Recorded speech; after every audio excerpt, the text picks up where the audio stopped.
Good morning to all children. ಇವತ್ತಿನ ದಿನ ನಾವು ಬದಲಾಗುತ್ತಿರುವ ಲೋಕದಲ್ಲಿ ವಿದ್ಯಾರ್ಥಿಗಳು ಮಾಡಬೇಕಾದ 5 ಮುಖ್ಯವಾಗಿರ್ತಕ್ಕಂಥ ಕ್ರಿಯೆಗಳು ಯಾವುದು ಅನ್ನೋದನ್ನ ತಿಳ್ಕೊಳ್ಳೋಕೆ ಪ್ರಯತ್ನ ಮಾಡೋಣ. ನಿಮಗೆ ತಿಳಿದಿರೋ ಹಾಗೆ ನಮ್ಮ ಜೀವನ ಶೈಲಿ ಬದಲಾವಣೆ ಆಗ್ತಾ ಇದೆ. ಇಡೀ ಪ್ರಪಂಚದಲ್ಲಿ ಬದಲಾವಣೆ ಆಗ್ತಾ ಇದೆ. ಇಂಡಿಯಾದಲ್ಲೂ ಸಹಿತ ಅನೇಕ ಬದಲಾವಣೆಗಳು ಆಗ್ತಾನೆ ಇದೆ. ಕಲಿಸುವ ವಿಧಾನ ಮತ್ತು ಕಲಿಕೆಯ ವಿಧಾನ ಎರಡೂ ಸಹಿತ ಬದಲಾವಣೆ ಆಗ್ತಾ ಇದೆ. ಅಂದರೆ ವಿದ್ಯಾರ್ಥಿಗಳು ಮೊದಲಿನ ಹಾಗೆ ಕೇವಲ ಉಪಾಧ್ಯಾಯರುಗಳ ಮೇಲೆ ಅವರು ಡಿಪೆಂಡ್ ಆಗಬೇಕಾಗಿಲ್ಲ. ಅವರೇ ಸ್ವತಃ ಕಲಿಯೋದಕ್ಕೆ ಈಗ ಅನೇಕ ಮಾರ್ಗಗಳಿವೆ. ಈ 5 ಮಾರ್ಗಗಳನ್ನ 5 ಕ್ರಿಯೆಗಳನ್ನ ನಾನು ನಿಮಗೆ ತಿಳಿಸ್ತಾ ಇದ್ದೀನಿ. ಅದನ್ನು ಜ್ಞಾಪಕ ಇಟ್ಕೊಳ್ಳಿ.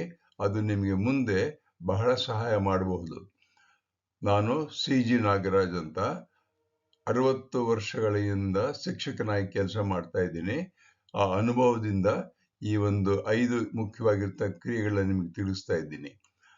Today's world is changing fast. Let's see what we as students can do to participate in the changing world. ಇಲ್ಲಿ 2 ಕ್ರಿಯೆಗಳನ್ನು ಕೊಟ್ಟಿದ್ದೀನಿ. ಮೊದಲನೇದು ಪ್ರಶ್ನೆ ಕೇಳೋ ಅಭ್ಯಾಸ ಬೆಳೆಸಬೇಕು. ವಿದ್ಯಾರ್ಥಿಗಳು ಉಪಾಧ್ಯಾಯರು ಮಾಡ್ತಕ್ಕಂಥ ಪಾಠಗಳನ್ನ ಕೇಳ್ತಾ ಇರ್ತಾರೆ, ಅಥವಾ ನೀವು ಪುಸ್ತಕವನ್ನು ಓದ್ತಾ ಇರಬಹುದು. ಎರಡರಲ್ಲೂ ಸಹಿತ ನೀವೇನ್ ಮಾಡಬೇಕು ಅಂದ್ರೆ ಪ್ರಶ್ನೆಗಳನ್ನ ಕೇಳೋದು ಕಲ್ತ್ಕೋಬೇಕು. ಏಕೆ, ಹೇಗೆ, ಉದಾಹರಣೆಗೆ ಫೋಟೋಸಿಂಥಸಿಸ್ ದ್ಯುತಿ ಸಂಶ್ಲೇಷಣ ಕ್ರಿಯೆ ಅಂತ ಪಾಠ ಮಾಡ್ತಿದ್ದಾರೆ ಅಂತ ಇಟ್ಕೊಳ್ಳೋಣ. ಎಲೆಗಳ ಬಣ್ಣ ಹಸಿರಾಗಿರುತ್ತೆ ಅಂತ ಹೇಳಿದಾಗ ಇಡೀ ಪ್ರಪಂಚದಲ್ಲಿ ಎಲ್ಲ ಎಲೆಗಳು ಹಸಿರು ಬಣ್ಣವಾಗಿರುತ್ತೆ, ಏಕೆ ಅದು ಅನ್ನೋ ಪ್ರಶ್ನೆ ಕೇಳಬೇಕು. ಅದಕ್ಕೆ ಉತ್ತರ ಸಿಗೋದಿಲ್ಲ ನಿಮಗೆ. ಆದರೆ ಪ್ರಶ್ನೆಗಳನ್ನು ಕೇಳೋದು ಕಲಿಬೇಕು. ದ್ಯುತಿ ಸಂಶ್ಲೇಷಣ ಕ್ರಿಯೆ ಹೇಗಾಗುತ್ತೆ? ನೀರು, ಇಂಗಾಲದ ಡೈಆಕ್ಸೈಡು, ಹರಿತ್ತು, ಸೂರ್ಯನ ಬೆಳಕು ಇವೆಲ್ಲ ಸೇರಿ ಹೇಗೆ ಪ್ರಯೋಗಶಾಲೆಯ ತರ ಪ್ರತಿಕ್ರಿಯೆ ಆಗುತ್ತೆ ಅನ್ನೋದನ್ನ ಕೇಳ್ಕೋಬೇಕು. ಹೀಗೆ ಏಕೆ, ಹೇಗೆ, ಯಾವಾಗ, ಎಲ್ಲಿ ಅಂತಕ್ಕಂಥ ಪ್ರಶ್ನೆಗಳನ್ನು ನೀವು ಕೇಳುವ ಅಭ್ಯಾಸವನ್ನು ಬಳಸ್ಕೊಂತ ಒಂದು ಪ್ರಕೃತಿಯನ್ನು ಕಲಿಬೇಕು. ಮತ್ತು ಜನರಿಂದ ಕಲಿತುಕೋ ಪ್ರಶ್ನೆಗಳನ್ನು ಮನಸ್ಸನ್ನು ತಿಳಿಸುತ್ತವೆ. ಹೀಗೆ ನೀವು ಕೇಳೋದ್ರಿಂದ ನೀವು ಕಲಿಸುವ ಪ್ರಶ್ನೆ ಅಂದ್ರೆ ಕಲಿತುಕೊಳ್ಳುವ ವಿಧಾನ ಈ ನಿಮ್ಮ ಮನಸ್ಸನ್ನ ಓಪನ್ ಮಾಡುತ್ತೆ, ತೆರೆಸುತ್ತೆ ಅಂತ. ಎರಡನೇದು ತಂತ್ರಜ್ಞಾನ ಸರಿಯಾಗಿ ಉಪಯೋಗಿಸಬೇಕು. ತಂತ್ರಜ್ಞಾನ ಅಂದ್ರೇನು? ನೀವು ಮೊಬೈಲ್ ಯೂಸ್ ಮಾಡ್ತೀರಾ, ಟ್ಯಾಬ್ಲೆಟ್ ಯೂಸ್ ಮಾಡ್ತೀರಾ, ಮತ್ತೆ ನಿಮ್ಮ ಕಂಪ್ಯೂಟರ್ ಯೂಸ್ ಮಾಡ್ತೀರಾ. ಇವುಗಳನ್ನ ಹೇಗೆ ನಾವು ಉಪಯೋಗಿಸ್ಬೇಕು ಅನ್ನೋದನ್ನ ಕಲಿಬೇಕು. ಎಕ್ಸಾಂಪಲ್, ಕಲಿಕೆ ಅಂದ್ರೆ ಕಲಿಸ್ಬೇಕಾದ್ರೆ ಮೊಬೈಲ್ ಆಗ್ಲಿ ಕಂಪ್ಯೂಟರ್ ಆಗ್ಲಿ ಉಪಯೋಗಿಸ್ಬೇಕು. ಅಲ್ಲಿ ಹೆಚ್ಚು ಸಮಯ ವ್ಯರ್ಥ ಮಾಡಬಾರ್ದು. ಬರೀ ಆಟ ಆಡೋದಾಗ್ಲಿ ಅಥವಾ ಯಾವುದೋ ಒಂದು ಸಿನಿಮಾ ನೋಡೋದಾಗ್ಲಿ ಇವುಗಳನ್ನು ಮಾಡಿ ವ್ಯರ್ಥ ಮಾಡ್ಕೋಬಾರ್ದು. ನಿಮಗೆ ತಿಳಿಯಬೇಕಾಗಿರ್ತಕ್ಕಂಥ ಹೊಸ ವಿಷಯಗಳನ್ನ ತಿಳಿದುಕೊಂಡು ನೀವು ಅದನ್ನ ಒಂದು ಕಡೆ ಬರ್ಕೊಳ್ಳೋದಕ್ಕೆ ಪ್ರಯತ್ನ ಮಾಡಬೇಕು. ಇದು ಅಂದ್ರೆ ಸುರಕ್ಷಿತವಾಗಿ ಬಳಸಬೇಕು. ತಂತ್ರಜ್ಞಾನವನ್ನ ಸರಿಯಾಗಿ ಉಪಯೋಗಿಸ್ಕೊಂಡ್ರೆ ನೀವು ಅನೇಕ ವಿಚಾರಗಳನ್ನ ಕಲ್ತ್ಕೊಳ್ಬಹುದು.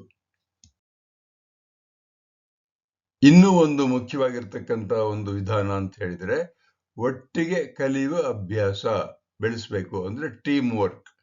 ನೀವು ತರಗತಿಯಲ್ಲಿ ಉಪಾಧ್ಯಾಯರು ಬರದೇ ಇದ್ದಾಗ ಅಥವಾ ಲೇಟ್ ಆದಾಗ, ರಜಾ ತಗೊಂಡಾಗ, ಫ್ರೀ ಪೀರಿಯಡ್ ಇದ್ದಾಗ ಅಥವಾ ಮನೆ ಹತ್ತಿರ ಸ್ನೇಹಿತರಿದ್ದಾಗ ಅವರ ಜೊತೆಗೆ ಸೇರಿ ನೀವು ಅಭ್ಯಾಸ ಮಾಡೋದು ಕಲಿಬೇಕು. ಯಾವ್ದಾದ್ರು ಒಂದು ಪ್ಯಾರಾಗ್ರಾಫ್ ಅನ್ನು ಓದಿದಾಗ ಅಲ್ಲಿರ್ತಕ್ಕಂಥ ವಿಷಯಗಳನ್ನ ಚರ್ಚೆ ಮಾಡಬೇಕು. ಅಂದ್ರೆ ಅವ್ರೇನ್ ಹೇಳ್ತಾರೆ, ಅವ್ರು ಹೇಗೆ ಎಕ್ಸ್ಪ್ಲೈನ್ ಮಾಡ್ತಾರೆ ಅನ್ನೋದನ್ನ ನೀವು ತಿಳ್ಕೋಬೇಕು. ಆಲಿಸಿ ಕೇಳಬೇಕು ಮತ್ತು ಅದನ್ನ ಹಂಚ್ಕೋಬೇಕು. ಅಂದ್ರೆ ತಂಡದ ಕೆಲಸ, ಟೀಮ್ ವರ್ಕ್ ಮಾಡ್ತೀವಲ್ಲ, ಅದರಿಂದ ತುಂಬಾ ಯಶಸ್ಸು ಸಿಗುತ್ತೆ. ಟೀಮ್ ವರ್ಕ್ ಇಲ್ಲದೆ ಹೋದ್ರೆ ಏನ್ ಕೆಲಸವೂ ಆಗಲ್ಲ. ಉದಾಹರಣೆಗೆ ಈಗ ಒಂದು ಏರೋಪ್ಲೇನ್ ಅನ್ನ ಮಾಡಬೇಕು ಅಂತಂದ್ರೆ ಒಬ್ಬರೇ ಮಾಡೋಕ್ ಸಾಧ್ಯ ಇಲ್ಲ.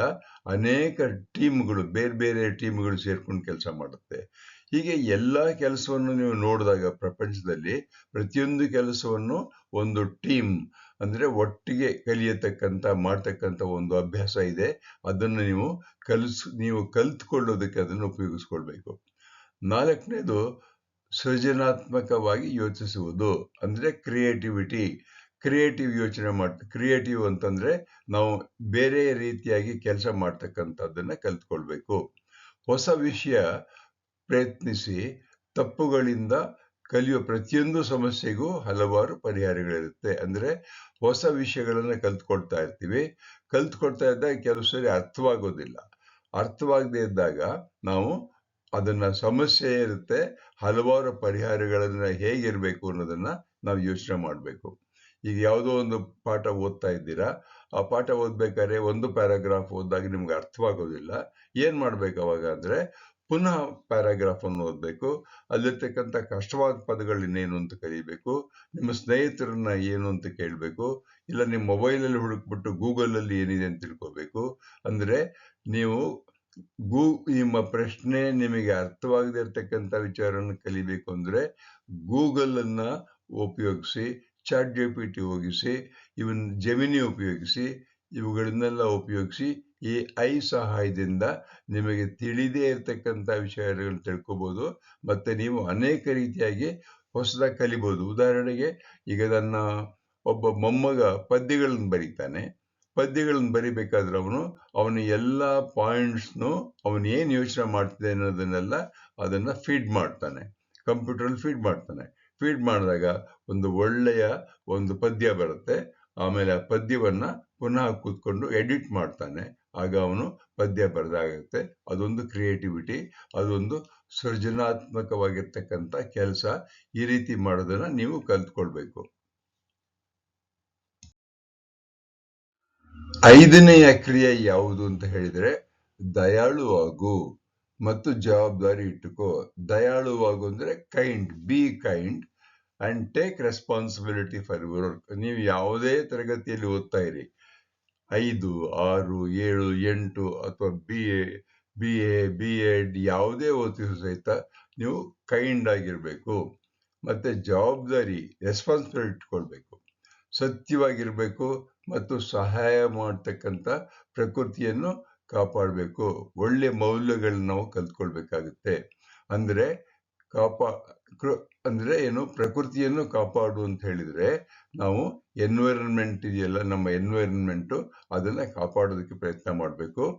ಮತ್ತೆ ಸತ್ಯವಾಗಿರ್ಬೇಕು. ಆದಷ್ಟು ಮಟ್ಟಿಗೆ ಸತ್ಯ, ನಿಜವನ್ನು ಹೇಳೋದನ್ನ ಕಲ್ತ್ಕೊಳ್ಬೇಕು. ಬೇರೆಯವರಿಗೆ ಸಹಾಯ ಮಾಡ್ತಕ್ಕಂಥ ಒಂದು ಪ್ರಕ್ರಿಯೆಯನ್ನ ಕಲ್ತ್ಕೋಬೇಕು. ಇವೆಲ್ಲ ಮಾಡಿದರೆ ನಿಮಗೆ ಒಳ್ಳೆಯ ಗುಣ ಬರುತ್ತೆ. ಇದು ನಮ್ಮ ಜೀವನಕ್ಕೆ ಬೇಕಾಗಿರ್ತಕ್ಕಂಥ ವ್ಯಾಲ್ಯೂಸ್ ಅಂತ ಕರೀತೀವಿ. ಅದು 2 ಮುಖ್ಯವಾಗಿರ್ತಕ್ಕಂಥ ವ್ಯಾಲ್ಯೂಗಳು ಅಂತಂದ್ರೆ to be kind and to take responsibility. ಇವೆರಡು ಕಲ್ತ್ಕೋಬೇಕು. ಲೋಕ ಬದಲಾಗುತ್ತಿದೆ ಅಂದ್ರೆ ಪ್ರಪಂಚ ಬದಲಾವಣೆ ಆಗ್ತದೆ. ನೀವೇ ನೋಡ್ತಾ ಇದ್ದೀರಿ ನಿಮ್ಮ ಮನೆಗಳಲ್ಲಿ ಎಷ್ಟು ಬದಲಾವಣೆಗಳಾಗ್ತಾ ಇದೆ ಅಂತ. ನಾವು ಕುತೂಹಲ, ಸೃಜನಶೀಲತೆ ಮತ್ತು ದಯೆಯಿಂದ ಬೆಳೆಯೋಣ. ಅಂದ್ರೆ ನಾವು ಏನ್ ಮಾಡ್ಬೇಕು, ಕುತೂಹಲ ಇರ್ಬೇಕು, ನಮ್ಗೆ ಒಳ್ಳೆ ಗುಣ ಇರ್ಬೇಕು, ದಯೆ ಇರ್ಬೇಕು. ಇವುಗಳ ಜೊತೆಗೆ ನಾವು ಬೆಳೆಯೋಣ. ಇವನ್ನೆಲ್ಲ ಹೇಳಿ ನಾನು ನಿಮಗೆ ಧನ್ಯವಾದಗಳು ಹೇಳ್ತಿದ್ದೀನಿ. ನನ್ನ ಹೆಸರು CG ನಾಗರಾಜ್ ಅಂತ. ನಾನು ಅನೇಕ ವರ್ಷಗಳಿಂದ ಪಾಠ ಮಾಡ್ತಾ ಇದ್ದೀನಿ. Thank you.